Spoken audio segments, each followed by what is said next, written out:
Muchas gracias, Beatriz. Bueno, quisiera iniciar agradeciendo al Inter-American Institute for Democracy por la invitación, a Rafael Casado también por extenderme esa invitación y extender también un saludo a los demás miembros de este panel, ¿no? Creo que para poder empezar a hablar sobre el rol del Congreso en medio de esta crisis, es importante hacer tal vez un breve repaso sobre las causas y el desarrollo de la crisis que estamos viviendo hoy, es decir, cómo hemos llegado al punto de crisis tan profunda que experimentamos. Y la verdad es que esta crisis no empezó con Pedro Castillo, ni ha terminado evidentemente con su salida de la presidencia de la República, sino que venimos viviendo en el Perú un ciclo populista desde el año 2016 en adelante. Hemos tenido 6 presidentes en 6 años, 3 congresos en el mismo periodo de tiempo. Y ha sido este ciclo populista que se ha visto extremadamente agudizado con la llegada de Pedro Castillo al poder, cuyo gobierno fue nefasto, o que iba a ser nefasto, quedó clarísimo desde el inicio, ¿no? Y la verdad es que su plan de gobierno, incluso desde antes de que él gane la segunda vuelta, era explícitamente totalitario, a pesar de que muchos sectores políticos del país prefirieron mirar para otro lado. La verdad es que Pedro Castillo nos anunció con todas sus letras exactamente qué era lo que iba a hacer con su plan de gobierno, que era un plan de gobierno que se autodenominaba marxista, leninista, maniateísta, y que proponía una serie de medidas que evidentemente apuntaban a convocar una asamblea constituyente y convertir al Perú en un Estado totalitario perteneciente a la franquicia del socialismo del siglo XXI, ¿no? Y esto fue evidente desde el día uno, desde la primera designación de su gabinete. Habían ministros con vínculos a movimientos terroristas como Sendero Luminoso, y esa, digamos, fue una primera señal que ya configuraba, por lo menos desde mi punto de vista, una evidente incapacidad moral. Y luego también vimos desde el día uno casos de corrupción, corrupción que terminó invadiendo todos los espacios de la administración pública, llegando a casos ya escandalosos, ¿no? Y adicionalmente a eso, Pedro Castillo inició desde el día uno una fuerte campaña de división entre peruanos. Realizaba consejos de ministros descentralizados a lo largo y ancho del país, en los cuales se dedicaba básicamente a difundir narrativas que buscaban profundizar la división y atacar sobre todo a la institucionalidad del país, ¿no? Se dedicaba a atacar al Congreso, atacaba a la Fiscalía, atacaba al Banco Central de Reserva, al Tribunal Constitucional, y durante todo su primer año de gobierno, el trabajo del Congreso fue básicamente servir de muro de contención frente a este ataque a la institucionalidad democrática, evitando intentos por convocar una asamblea constituyente que se hizo desde la bancada de Pedro Castillo en el Congreso, y también poniendo ciertos candados en nuestra Constitución que evitaran que Pedro Castillo pudiera abusar de su poder. Entonces, fue evidente desde el día uno que el gobierno de Pedro Castillo tenía el objetivo de capturar el poder, de repartirse el presupuesto público, el dinero de los peruanos, como si se tratara de una torta, y el eslogan de campaña de Pedro Castillo, que era "no más pobres en un país rico", se convirtió en "no más parientes y amigos de Pedro Castillo pobres en un país rico". Las denuncias por corrupción fueron tan escandalosas que la fiscal de la Nación terminó abriéndole una investigación a Pedro Castillo, lo cual motivó una serie de mociones de vacancia. Y cuando esto, digamos, ya se volvió muy evidente, insostenible, Pedro Castillo decide dar un golpe de Estado y lo anuncia a través de la televisión nacional.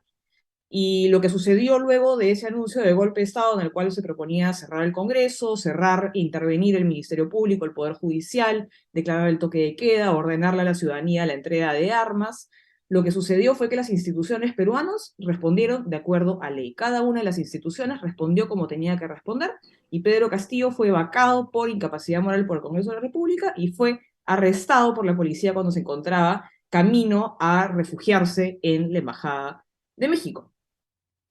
Y lo que ha venido ocurriendo después ha sido básicamente lo que Pedro Castillo pretendía lograr a través de su golpe de Estado, pero por otros medios. Dina Boluarte, una vez que Pedro Castillo es vacado, asume de manera inmediata el poder, porque Dina Boluarte fue elegida junto a Pedro Castillo como vicepresidente de la República, Y apenas ella asume el poder, inician una serie de protestas violentas que exigían la liberación de Pedro Castillo, exigían derrocar a Dina Boluarte, exigían la disolución del Congreso e instaurar una asamblea constituyente. Y lo que hemos visto desde ese momento hasta hoy ha sido una ola de violencia que ha dejado más de 50 personas muertas, cientos de heridos, y esto era algo que se venía advirtiendo por parte de los aliados de Pedro Castillo, ¿no? Porque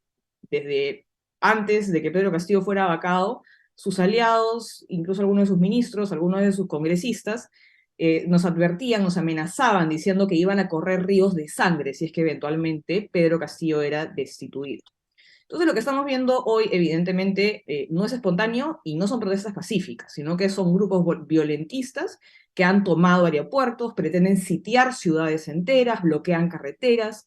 han incluso asesinado a un policía quemándolo vivo, queman las casas de los congresistas, sacrifican animales para aterrorizar a la población, saquean los negocios de las personas que no se quieren sumar a las protestas. Entonces, todo esto es, digamos, un plan en marcha, en acción, que cuenta con el apoyo de los gobiernos. De hecho, ha recibido apoyo explícito por parte de los gobiernos de Colombia, de Argentina, de México, de Bolivia, y estos gobiernos han estado teniendo injerencia directa en el país. Estas protestas también cuentan con el apoyo del narcotráfico, con el apoyo de la minería ilegal. Y es todo, evidentemente, un plan para desestabilizar el país, para convertir al Perú en parte de la franquicia del socialismo del siglo XXI y hacer esto, evidentemente, a través de la imposición de una asamblea constituyente, que es el vehículo a través del cual la izquierda latinoamericana captura el poder en la región. Entonces, en medio de este contexto, lo que está haciendo el gobierno de Dina Boluarte es intentar restablecer el orden, y el Congreso de la República le ha dado en su mayoría respaldo en ese extremo, se le ha dado la confianza al gabinete de Dina Boluarte. El panorama es aún incierto. Doctora Tudela, le queda un minuto. Perfecto. El panorama es aún incierto y en este contexto el rol del Congreso de la República es encontrar una salida constitucional a la crisis, y esta salida es el adelanto de elecciones. Desde Avanza País, que es el grupo al que yo pertenezco, hemos propuesto que ese adelanto de elecciones sea al año 2024 para poder tener un proceso electoral ordenado, transparente y que además nos permita aprobar ciertas reformas políticas que creemos son necesarias para poder empezar por lo menos a solucionar los problemas que nos han traído a esta crisis. Sin embargo, durante los últimos días el debate aún no ha llegado, no ha logrado llegar a buen puerto, todavía no hay consensos y la situación parece ser incierta.